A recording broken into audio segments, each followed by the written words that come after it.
منتخب تونس منتخب كبير، منتخب كبير. لما تبقى بتلاعب منتخب من كبار منتخبات شمال افريقيا ونسور قرطاج، لا لازم تعمل حساب يا فيتوريا.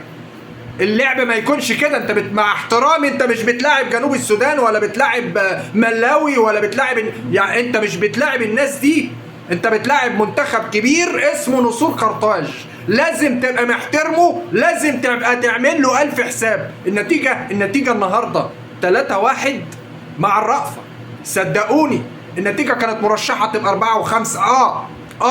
كان ممكن قوي وبسهولة تبقى كده. مش عايز اتكلم عن الجانب الفني ولا عايز اتكلم على محمد صلاح وكل اللي جرى في الماتش، يعني حاجة بصراحة. بس هقول ايه فعلا منتخب تونس يستحق الفوز. النهاردة منتخب تونس بيقدم مباراة محترمة، بيقدم فعلا فنون كرة القدم كما يعني اي مشاهد لكرة القدم يحب انه يشوفها امام المنتخب المصري، وبيفوز عليه وبيتفوق عليه بنتيجة 3-1. مفيش جديد، ده اللي احنا قلناه من فتره واتكلمنا عليه وطلعنا اتكلمنا، والناس قالت لنا تقريبا كل الناس اللي بتتكلم كلام معقول او اللي بتقول الحق الناس بتقول عليهم مجانين.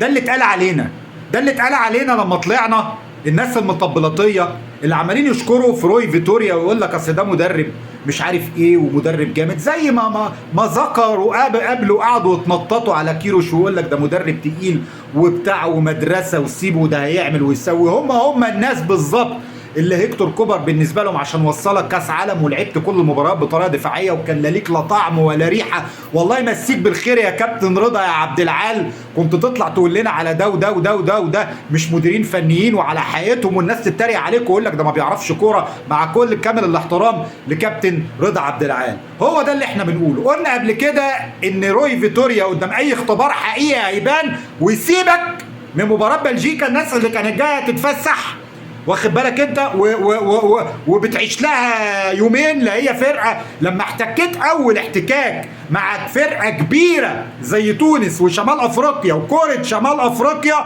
شفنا كورتنا عامله ازاي في اول اختبار حقيقي قبل افريقيا. يا ريت لو في نصيحه ممكن اقولها للقائمين على اتحاد الكوره، يا ريت روي فيتوريا يمشي وتجيبوا لنا مدير فني على اعلى مستوى، راجل مصري يا ريت. والمديرين الفنيين المصريين كتير، لان المنتخب الوطني مش نادي، لما يمسكوا لازم يمسكوا مدرب وطني. وعمر على فكره منتخب مصر على مر العصور ما عمل انجازات ولا خد افريقيا ولا خد الكلام ده غير بمدير فني مصري. ومش عارف العين دي ليه والكلام ده تايه عنكم ليه؟ يعني انتوا شفتوا ده بعينيكم في كل البطولات اللي خدها منتخب مصر، سواء مع الكابتن محمود الجوهري، حتى مع كابتن محمود الجوهري الله يرحمه لما رحنا كاس العالم ما لعبناش الاداء الدفاعي اللي لعبناه مع هيكتور كوبر. ولما وصلنا افريقيا وخدناها 3 مرات متتاليتين كان مع الكابتن المعلم حسن شحاته اللي هو نفسه قال لك انا قاعد مش عارف الناس ما بتطلبنيش ليه ان انا اجي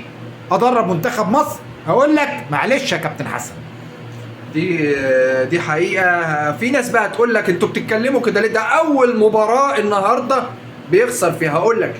هقول لك ليه بس كده، فتح دماغك وشوف علشان تعرف ان اول مباراة بتقول عليها النهاردة يخسر هو اول اختبار حقيقي. ازاي يا عم ريمو بتقول اول اختبار؟ هقول لك اول اختبار. حضرتك عايز تعتبر منتخب، مع احترامي لكل اللي انا هذكرهم عشان ايه مفيش حد يقعد يقول بنقلل من الناس كلهم ليهم عندنا كامل الاحترام والتقدير، بس احنا بنتكلم على الكوره. حضرتك عايز تعتبر منتخب جنوب السودان او منتخب اثيوبيا او منتخب ملاوي، حضرتك عايز تحطهم في القائمه دي وتحسبهم حسبان؟ طب تعالى بقى خد لي بقى بلجيكا. حضرتك بلجيكا يعني هيجي ينزل يلعبك بحميه وهيجي ينزل يلعبك بقلب وهو بيلعب مصر، مع احترامي، زي ما هيجي منتخب تونس بقى اللي هيجي ينزل يلعب لعب رجاله. جاي ينزل في الملعب يلعب بقى لعب كوره ولعب رجاله بقى حقيقي. هو مش جاي يمثل، هو جاي عالم تونس ده هو عارفه. انما منتخب بلجيكا ما هو عارف هو مين. هو مش جاي يثبت قدام مصر هو مين، فهو معروف تصنيفه عالميا، فهو جاي يتفسح ويروق كده على نفسه. وجايين يعني يشوفوا الاهرامات ويعملوا يعني وينزلوا في منتجع ولا يتسوحوا كده يعني. مش جاي بقى هو علشان يثبت ويقول قدام مصر هو مين. لكن النهارده اول اختبار حقيقي لروي فيتوريا انا بختلف يمكن مع سيمو، انا مش بقول يمشي او مش يمشي، لكن بتفق في ان المدرب الوطني والمدير الفني الوطني ما وصلناش لاي حاجه في منتخب مصر ولا لاي بطولات ولا لاي انجازات الا مع اسمين. هتلاقي الاسمين دول حضرتك مصريين، كابتن محمود الجوهري الله يرحمه، كابتن حسن شحاته ربنا يديله الصحه. هم دول الاثنين اللي احنا في حد عنده اسماء، لو في حد عنده اسماء تانية واحنا ناسيينها او مش بنفهم كوره او مش عارفين او نايمين على ودنا، يكتب لنا مين الاسماء اللي حققت انجازات. ما اصل انت تروح كاس العالم ده مش انجاز.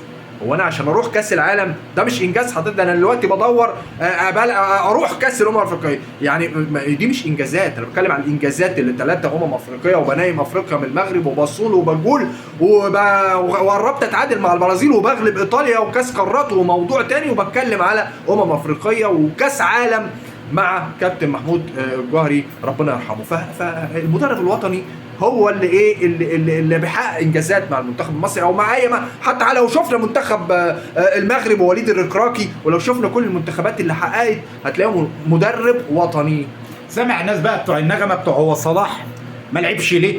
هو احنا ما كناش شايفينه في الملعب ليه؟ وحد انت قال لك الكوره بتتلعب لعيب واحد ولا بياخد الكوره بيلف بيها الملعب؟ الشغل يا جماعه بتوع زمان، الشغل بتاع زمان اللي كنا بنتفرج عليه بتاع مارادونا وبتاع بيليه، واخد بالك انت، وبتاع بوشكاش وبتاع العالم، الشغل ده انتهى من العالم. الكوره دلوقتي لعبه جماعيه. كريستيانو رونالدو وحده لما بيبقى موجود في فرقه زي فرقه البرتغال والفرقه كلها مش حاضره، هتلاقي كريستيانو رونالدو مش حاضر. وحصلت معاه في اكتر من فريق راح وما قدمش جديد، لانه مش نفس الكلام عند محمد صلاح. النهارده انت ما عملتش ولا هجمه في الشوط الاول تقريبا. الشوط الاول المنتخب المصري صايم عن الهجوم، الكره كلها في رجل المنتخب التونسي اللي كان بيقدم النهارده اداء رائع وعليه هجمات مرتده لدغه عقرب، لدغه عقرب في الهجمات المرتده. يعني يمكن الكره الاولى اتلعبت بسرعه وكانت برده من هجمه مرتده وجابها العيدوني بعد ما جات له من وجدي كشريده. الجول الثاني حد يقول لك ده جايبينه في نفسنا حد فتحي، لولا الضغط التونسي اللي كان رهيب قدام المرمى وبيغلط على طول المدافعين. هي دي المباريات الحقيقيه اللي يكشف فيها